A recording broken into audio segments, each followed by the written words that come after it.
à tous, soyez les bienvenus à la table de notre repas divin. Et si l'on mettait les petits plats dans les grands avec un plat de choix, les vins qui vont bien avec et des escapades très originales. Sans oublier des convives charmants, Mademoiselle Ingère et une recette de spaghettis exotiques et chics. Mon ami Dominique Hutin pour ses conseils malins pour le vin.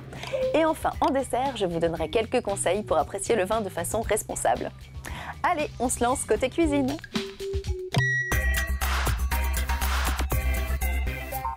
Bonjour Mademoiselle Ingère. Bonjour Faustine. Alors aujourd'hui, la recette du jour, c'est un peu le grand mix entre la pasta della mamma et les sortilèges du royaume de Siam. Miam miam. Mais de quoi s'agit-il exactement?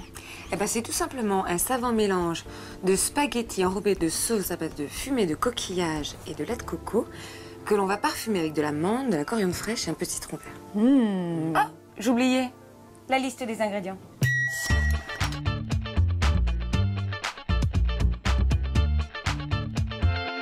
Première chose, le plus long à cuire, ça va être la spaghetti. Normalement, on estime 1 litre d'eau pour 100 g de pâte et on fait 7 g de gros sel par litre d'eau. Je sens que je vais pleurer. Pour l'échalote, donc c'est la cuisson de nos coquillages et on va émincer. On fait des fines lamelles. Alors, la mangue, on va se la partager en deux.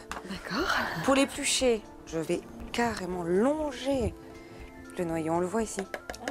Hein? Et ensuite, avec le couteau, eh bien, comme une pomme, on enlève la peau. OK? Eh bien, maintenant que nous avons épluché la mangue, j'imagine qu'il va falloir la découper, non? Tout à fait. Ouais. Et on va faire des petits dés. Alors, la mangue, on la mélange avec l'oignon. Exactement. On y va. Ah, ça, c'est les pâtes. Les pâtes. Exactement. Alors, les pâtes, on va les mettre de côté. Et si vous voulez bien, Faustine, vous allez feuiller un peu la coriandre et puis on va hacher les feuilles et on va les mettre dedans aussi. Mais bien sûr, ça, je sais faire parfaitement. Par contre, ce qu'on va faire, c'est qu'on va conserver les branches pour la cuisson de nos coquillages. Voilà, donc il ne reste plus que notre coriandre. Je vous laisse assaisonner avec un petit peu de sel. La même chose ici avec le paprika. Super. Et on va assaisonner avec à peu près 3 cuillères à soupe d'huile d'olive. Bien, maintenant, on va pouvoir passer à la cuisson des coquillages. On y va avec les échalotes. Maintenant que c'est bien chaud, on va prendre nos petites gousses d'ail crack, qu'on écrase comme ça tout bêtement. Waouh. Et on ajoute nos coquillages. Donc on ajoute aussi les branches de coriandre fraîche. Et pour faire un bon jus de coquillage, on va ajouter du lait de coco. J'adore ça. Et on a juste à attendre que les coquillages soient ouverts. Waouh, tout est ouvert. C'est super rapide. Donc là, on va les égoutter. Faites attention que je ne vous brûle pas comme ma main. Et on va récupérer notre jus de cuisson. Ça, c'est le jus des coques et des moules avec du lait de coco.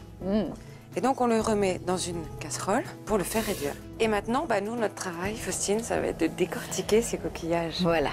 Bon, c'est la partie un peu, mais... Et puis attention, parce que ça risque de faire très chaud aux mains. Il faut enlever ces coquilles. Faustine, je vous laisse mélanger les coquillages avec la mangue et le reste des ingrédients. Ça sent bon. Et donc, cette sauce, comme je disais, on va mélanger ça avec les spaghettis. Eh bien, il ne reste plus qu'à dresser. Je vais chercher une assiette. C'est fin, c'est divin. Bon appétit. Bon appétit.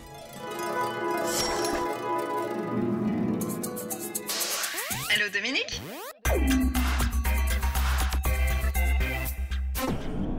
Oui, Faustine. T'as une seconde? J'ai un challenge pour toi. Coque, moule, mangue, lait de coco, spaghetti. T'es sûr qu'il n'y a pas raton laveur non plus? Non, mais je plaisante, je plaisante. Le plus urgent, c'est de s'occuper du mariage. Voilà, coquillages et fruits exotiques. Moi, je te propose de convoquer un Riesling d'Alsace. Attention, non, sur un millésime récent. Dans ces jeunes années, le Riesling est porté par une vivacité qui va lui permettre de parler le même langage que les coquillages. Et voilà, il a les arômes fruités que réclame la mangue. Encore un truc, ta sauce est généreuse, épaisse. Choisis un Riesling rond, pas trop sec.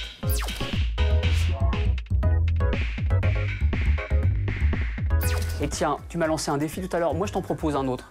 La prochaine fois que tu fais ce plat, à la place de ta belle-mère, choisis-toi des convives un peu plus rock'n'roll.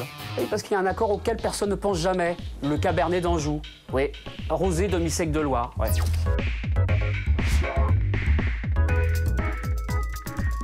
Bon, écoute, tu m'en gardes, hein?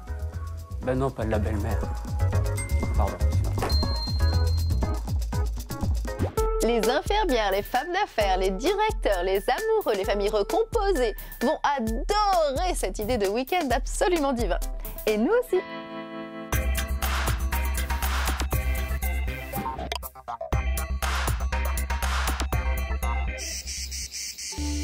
Berne, c'est en Provence.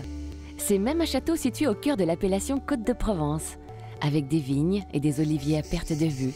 Et pour s'éclater dans la garrigue et les 500 hectares de cet Éden, il y a des VTT, des quads, des BMX ou même de la marche à pied, avec des sentiers sympas pour les grands, les moins grands, les messieurs et les dames.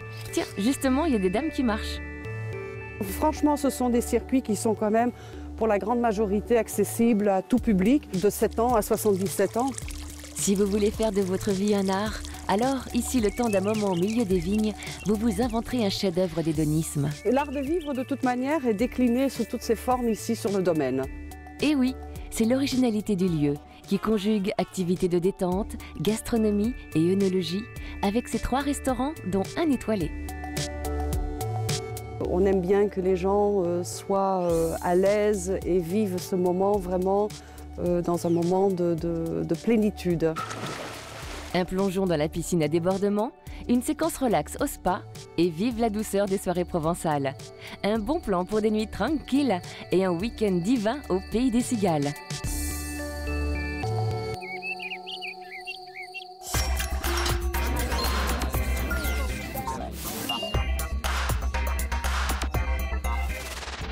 Vous attendiez ce moment depuis longtemps. Eric est canon et il s'est enfin décidé à vous inviter. Je suis folle de lui. Le problème, c'est qu'il est passionné de vin. Et voilà qu'il vous convie à une dégustation chez son caviste préféré. Ok sur l'idée, mais comment découvrir les 15 vins présentés alors qu'après un verre, la tête commence déjà à vous tourner? Pas de panique, voici quelques conseils pour découvrir et goûter sans perdre pied. Sachez que pour déguster un vin, 3 centilitres suffisent. Profitez sans complexe des mets qui accompagneront la dégustation. La règle d'or, pas d'alcool sans manger.